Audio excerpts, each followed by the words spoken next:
हो रही हैं। ठीक है, हमारे से रहेगा अवामी मुस्लिम लीग के सरबराह शेख रशीद अहमद साहब ने हमें खुद ज्वाइन किया है। बहुत शुक्रिया शेख साहब आपके वक्त का। आज यौम मजदूर और पाकिस्तान तहरीक इंसाफ ने ऐलान किया कि इस मजदूर तबके के साथ, जो कि एक पिछड़ा तबका है, हम इज़हार यकजहती करेंगे। आप भी लाल हवेली से रैली निकाल रहे हैं, लेकिन अगर आप स्क्रीन देखें तो हमें कुछ अलग ही किस्म के इंतजाम नजर आ रहे हैं। इंतजामिया जो कर रही है, इस्लामाबाद इंतजामिया या रावलपिंडी इंतजामिया, तो कैसे कोप अप करेंगे आप?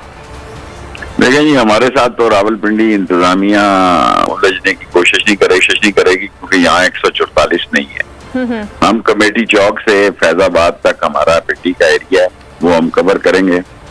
बाकी इस्लामाबाद वाले, उनको चाहिए कि वो पिंडी आ जाएं, और हम तो मजदूर की हिमायत करके लिए निकल रहे हैं। हम 2-2:30 बजे यहाँ से निकलेंगे, लेकिन इस्लामाबाद वाले अगर चाहें तो वो फैजाबाद के रास्ते पिंडी आ सकते हैं, लेकिन हम फैजाबाद तक जाएंगे। जाने का कोई प्लान नहीं है, ये बात तो बिल्कुल वाज़ेह है। लेकिन अभी एहतशाम अली अब्बासी हमारे जो कॉरेस्पॉन्डेंट है वो बता रहे हैं कि डीसी रावलपिंडी ने कहा कि हमसे तो कोई इजाजत नहीं ली, तो डेफिनेटली वो कोई ना कोई चीज तो करेंगे।